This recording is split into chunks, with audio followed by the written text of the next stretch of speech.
Teman-teman yang melakukan Allah, ketika kita membaca hadis ini, maka terbayang oleh kita bahwa di akhir zaman nanti, ketika waktu sudah cepat, amal sudah berkurang, ada satu yang akan terjadi di masa depan, itu banyak pembunuhan.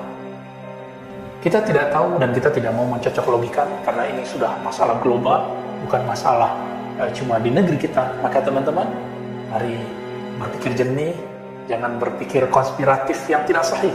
Karena berpikir konspiratif itu ada teorinya, ada pendekatannya, ada mazhab dan alirannya, ada metodologinya, ada approach-nya. Dan kita tidak sembarangan. Karena konspirasi ini jika tidak sahih, dia akan meracuni cara berpikir. Dan kami boleh mengatakan bahwa teori konspirasi jika kita ambil, ini akan berakibat kepada suuzon yang tidak bertempat. Maka hati-hati dengan konspirasi, harus bertanya kepada sang ahli. Konspirasi itu ada, tapi jangan asal ambil dari mana-mana. Sahabat-sahabat yang melakukan Allah, kita diajarkan untuk tidak mengikuti zan. Iyattabi'una illa zan. Tidaklah mereka mengikuti kecuali hanya zan. Apa arti zan? Asumsi-asumsi, opini-opini. Teman-teman, maka kepada para dai, siapapun yang dengan hati yang paling dalam, hati yang paling jernih, dengan kerendahan hati juga, teman-teman para dai, tolong jangan sampaikan satu bahan pikiran yang masih bersifat opini. Karena opini cukup jadikan konsumsi pribadi atau jadikan obrolan internal kita. Jangan kemudian dikhutbahkan, diajarkan. Ingat, Nabi SAW mengatakan, di akhir zaman, ketika ulama-ulama banyak meninggal, ittakhadhan nasu ru'asa juhala. Orang-orang banyak mengambil pemimpin, figur-figur ulama-ulama yang juhala, yang mereka tidak mengerti ilmu, yang mereka mengikuti asumsi dan opini. Lalu dikatakan, mereka dimintakan fatwa. Lalu fa'aftau, lalu mereka berfatwa. Fadallu wa adallu, mereka sesat dan menyesatkan orang.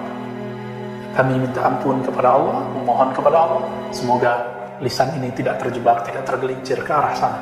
Dan kita berdoa juga semoga ulama-ulama kita, guru-guru kita, masyayikh kita, kiai-kiai kita dijaga oleh Allah Subhanahu wa taala agar tidak terjebak kepada asumsi dan opini. Teman-teman yang melakukan Allah, tadi di awal kita mengatakan bahwa Imam Bukhari menulis dalam kitabnya Sahih Bukhari, Kitabul Fitan, bab tentang fitnah akhir zaman.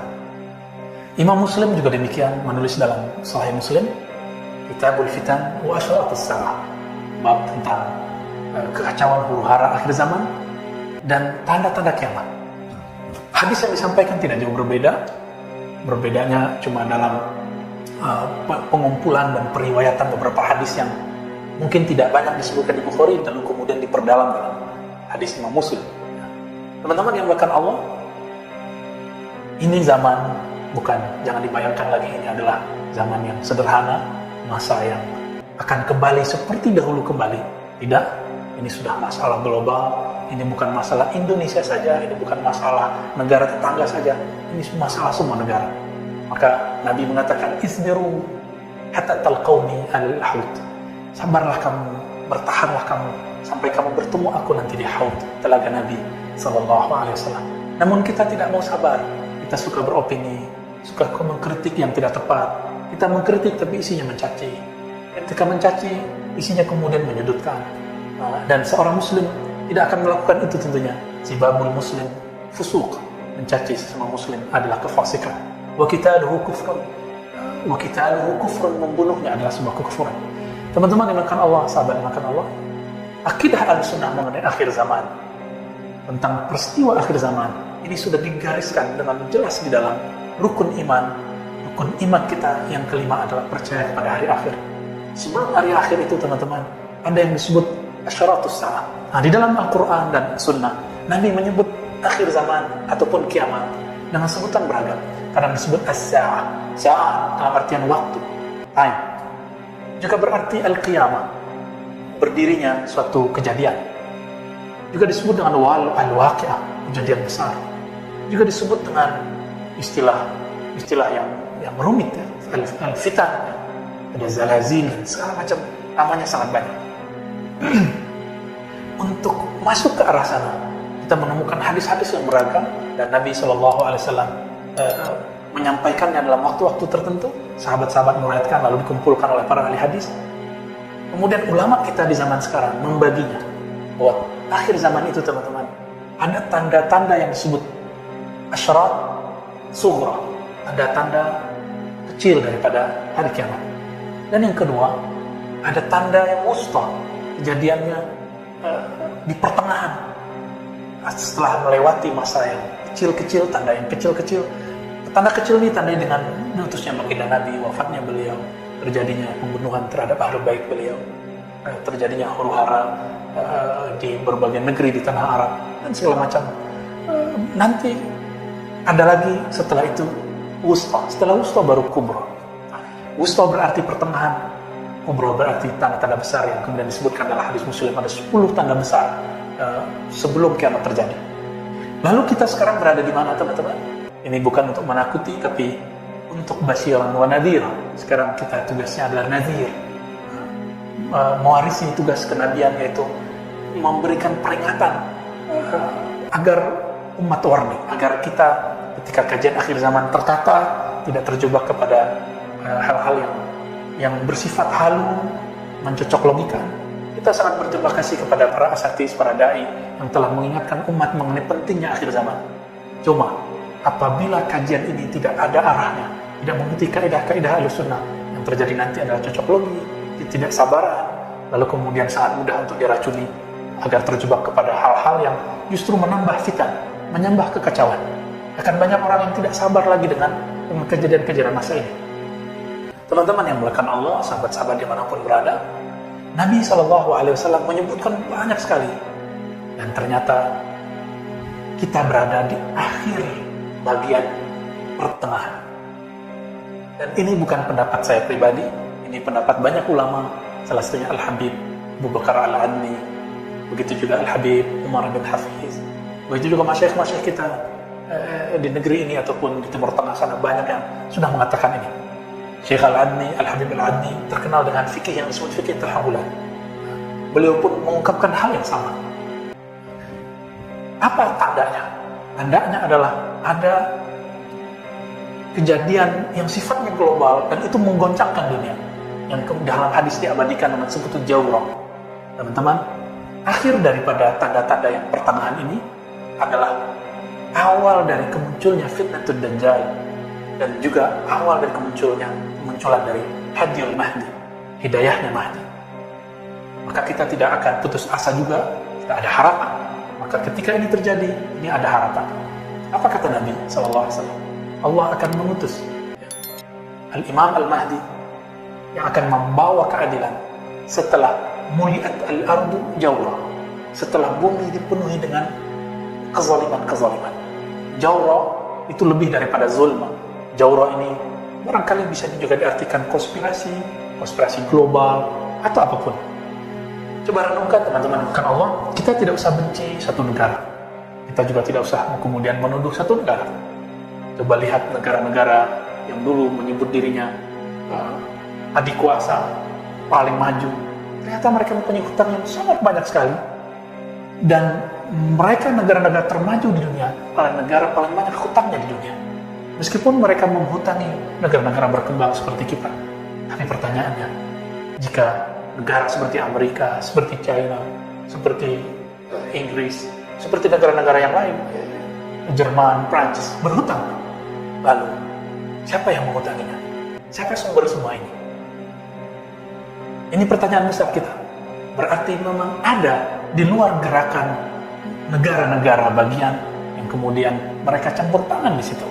Namun, lagi-lagi, karena teori konspirasi ini banyak zon dan wahamnya, banyak asumsinya, dan menghindari itu, kita jalani aja.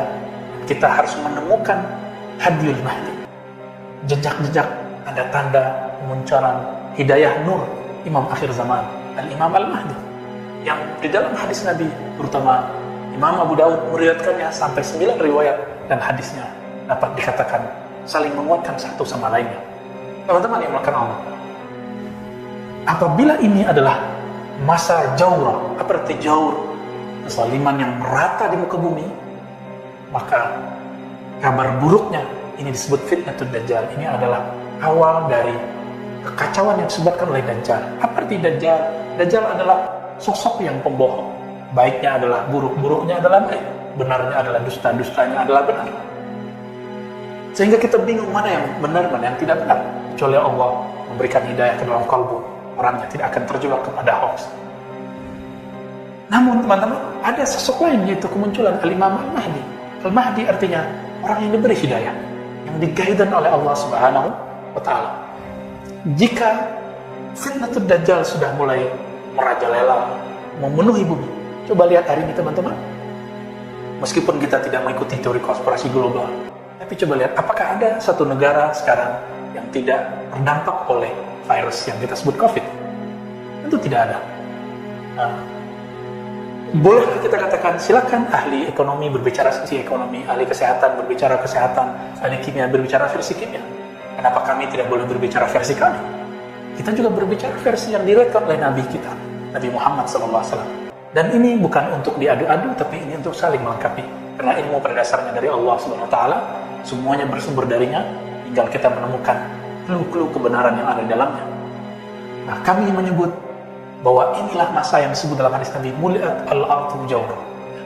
Ketika bumi, dunia ini diliputi oleh jawr, kezaliman global, kezaliman yang di sana ada ketidakpastian. Sehingga baru setahun lebih sedikit, mungkin setahun setengah, kita sudah melewati masa pandemi yang tadinya tegang sekali, sekarang mulai tegang kembali. Masjid-masjid mulai ditutup, bahkan gereja-gereja ditutup, semua rumah ibadah ditutup. Jadi saya juga ingin mengatakan kepada teman-teman yang seiman, jangan kemudian terjebak mengatakan, oh ini konspirasi menutup masjid. Tidak, semua rumah ibadah ditutup, semua kantor ditutup. Apakah ada konspirasi penutupan kantor? Tidak, teman-teman, mari berpikir jernih. Ini masalah bersama, bukan masalah satu agama. Karena Dajjal itu musuh semua agama. Dajjal itu musuh semua manusia yang percaya kepada Sang Maha Kuasa, Allah Subhanahu wa Ta'ala. Dia nanti akan mengklaim dirinya sebagai Tuhan. Sahabat-sahabat bukan Allah, kabar buruknya itu bahwa kita di ambang akhir dari tanda asyratis sa'ah al-wusta, tanda-tanda akhir zaman, pertengahan. Nabi SAW memberikan isyarat-isyarat. Namun isyarat ini harus dikaji dengan tenang, dengan ilmu ma'rifatullah yang tepat, ma'rifatul rasul, ma'rifatul alam, ma'rifatul asma. Banyak sekali ilmu yang harus dibaca ketika kita membaca tentang bab Al-Mahdi dan Ad-Dajjal. Sehingga kita tidak kemudian tergesa-gesa mencari sosok Al-Mahdi berada di mana. Sebagai contoh teman-teman, ya, ada riwayat yang menyebutkan bahwa Al-Mahdi itu keturunan Sayyidina Husain. Ada satu lagi keturunan Sayyidina Hasan. Mana yang benar? Nah, kalau kita tidak memahaminya dengan metode ulama-ulama ahli usul fikih dengan baik, yang terjadi kita akan mengambil salah satunya dan menolak yang lain. Contoh lain, Nabi mengatakan Al-Mahdi minni min walid Fatimah atau min itrati min walid Fatimah. Imam Mahdi itu dari keturunanku, keturunan Fatimah. Yuwati ismi, namanya yuwati. Apa arti yuwati? Yuwati bersesuaian. Yuwati bisa juga berarti bersatu, sepakat. Bisa juga berarti sama, bisa berarti serasi. Jangan kemudian kita mengartikan, oh namanya seperti namaku. Nama Rasulullah teman-teman dikumpulkan oleh Imam Al-Jazuli yang menulis kitab salawat yang sangat indah. Itu 313. Nama yang manakah? Ini yang kemudian jadi pertanyaan besar. Teman-teman yang makan Allah, maka jangan tergesa-gesa jika ada seseorang yang mengalami mimpi, mengalami pengalaman rohani, mendapatkan ilham-ilham. Selama dia tidak mengaku Nabi dan dia tidak tergesa-gesa mengatakan dirinya Al-Mahdi, kita katakan itu minal mubasyarat, seperti dikatakan dalam hadis Imam Muslim, ya. Kabar gembira yang Allah berikan kepada seorang Muslim. Isbiru, Nabi mengatakan isbiru, sabarlah kamu. Namun banyak orang tidak sabar, bahkan mempercayai sosok Al-Mahdi cuma dengan jalur WA, jalur yang sebenarnya ini sulit diterima oleh seorang ahli hadis yang baru pemula pun. Maka teman-teman, supaya kita tidak terjebak dalam hal itu, ada beberapa kaidah ketika masuk mengkaji tentang akhir zaman. Yang pertama, tidak menggunakan dalil kecuali dalil yang sahih, baik dari Quran ataupun sunnah yang sahih. Jadi apabila ada kajian akhir zaman dengan menggunakan hadis yang tidak sahih, maka akan memunculkan perdebatan yang luar biasa. Yang kedua, kajian akhir zaman, hadis-hadis akhir zaman harus sesuai dengan usul aqidah Ahlussunnah wal Jamaah. Harus sesuai dengan usul pokok aqidah. Kaidah-kaidah ini sudah diwariskan ulama kita turun-temurun dari zaman ke zaman, dijaga dengan sanad yang sahih. Sehingga kita tidak terjebak kepada apa yang disebut cocok logi yang tidak sesuai dengan tempatnya. Nah, maka kita harus menghindarkan cocok logi. Dan yang ketiga, teman-teman, as-sabr fil bahthi. Sabar dalam membahasnya. Jangan kemudian terburu-buru untuk mengklaim, untuk menyebutkan, untuk memahami, apalagi menyimpulkan. Apalagi kemudian mengklaim inilah yang paling benar. Bukankah kita sudah trauma di tahun lalu ketika ada satu hadis yang sangat dhaif jiddan, dhaif yang lemah sekali mengenai penentuan dukhan. Dukhan itu berarti asap atau kabut yang merata di bumi di pertengahan Ramadan. Teman-teman coba lihat, apakah terjadi? Sudah 2 Ramadan tidak terjadi. Kenapa? Karena seandainya pun kita menggunakan riwayat itu, riwayat Al-Imam Al-Hafiz Abu Syekh, itu pun syaratnya belum cukup. Kalau kita mau menggunakan riwayat tadi. Tapi masalahnya riwayat tadi bermasalah. Hadis dukhan ada, bahkan ayatnya ada, tapi dukhan dalam Al-Quran berkaitan dengan kiamat. Kiamat yang besar itu. Adapun dukhan yang akan terjadi di akhir zaman, kita tidak tahu kapan terjadinya. Ini mirip-mirip dengan ilmu intelijen. Ini pasti terjadi, tapi kapan terjadinya, itu yang tidak tahu.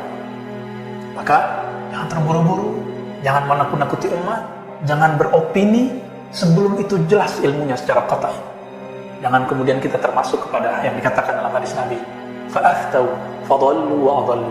Lalu mereka berfatwa, berpetua, berceramah, lalu mereka sesat, keliru, dan menyesatkan, membuatkan semua orang keliru. Kita sudah lihat betapa paniknya banyak orang di tahun yang lalu. Kita mau ulang kembali? Tentu tidak. Maka tips tadi teman-teman, dalilnya harus sahih. Kemudian tidak makan cocok logi, ya, tapi harus sesuai dengan kaidah-kaidah usulul aqidah, usulul hadis, usulul fiqh. Dan yang ketiga, as-sabr fil bahth. Sabar dalam membahasnya. Nah, inilah yang dilakukan dengan baik apik oleh Syekh Al-Habib Abu Bakar Al-Adawi. Nah, kita bisa meniru dan mengambil ibrah dari apa yang beliau katakan. Teman-teman yang melakukan Allah, insya Allah ke depan kita akan membahas di waktu yang tentunya lebih luas tentang sosok yang disebut dengan Dajjal, Mahdi, sejarah apakah yang terjadi pada Dajjal, lalu sebelum Dajjal keluar apa yang terjadi, fitnatul Dajjal, apakah pandemi bagian dari itu, kita juga sudah memulainya sedikit dan kita akan perluas di sana. Kemudian Al-Mahdi, siapa sosoknya, apa yang dimaksud nama dalam hadis itu, namanya sama dengan namaku, begitu kata baginda Nabi. Apa arti nama di situ? Karena nama dalam bahasa Arab lebih luas maknanya daripada nama dalam bahasa Indonesia. Nanti kita akan membahas juga mengenai siapakah tentara Dajjal, siapakah pengikut Dajjal. Karena Nabi mengatakan, jika kamu mendengar Dajjal, maka larilah ke gunung-gunung. Karena tidak semua orang selamat ketika ketemu Dajjal. Siapapun yang merasa dirinya beriman, bahkan sekelas kiai sekalipun, jika bertemu Dajjal, orang sakti sekalipun, orang mandraguna, orang punya keramat sekalipun, jika ketemu dengan Dajjal, dia akan tunduk. Maka kita harus mengenal siapakah yang disebut nanti atba'ud Dajjal, pengikut-pengikut Dajjal, junud Dajjal, juyusunya Dajjal, orang yang akan berjuang bersama Dajjal. Lalu ada hadis, siapakah yang menjadi tentara Al-Imam Al-Mahdi. Dengan harapan kita mengetahui ini, kita mengetahui ke arah mana kita bergerak, hadis mana yang kita ambil. Maka teman-teman yang bukan Allah, nanti kita akan urai itu satu persatu. InsyaAllah kita minta kepada Allah SWT ayyasirhana al-umur kullah. Semoga Allah memudahkan niat-niat kita tersebut dan kita terhindar daripada zallat wa dhalal, terhindar daripada ketergelinciran, terhindar daripada kesesatan. Nasallallahu al-afwa wal afiyah lana wa liwalidina wa limasyayikhina wa lisairil muslimin walhamdulillahi rabbil alamin. Assalamualaikum warahmatullahi wabarakatuh.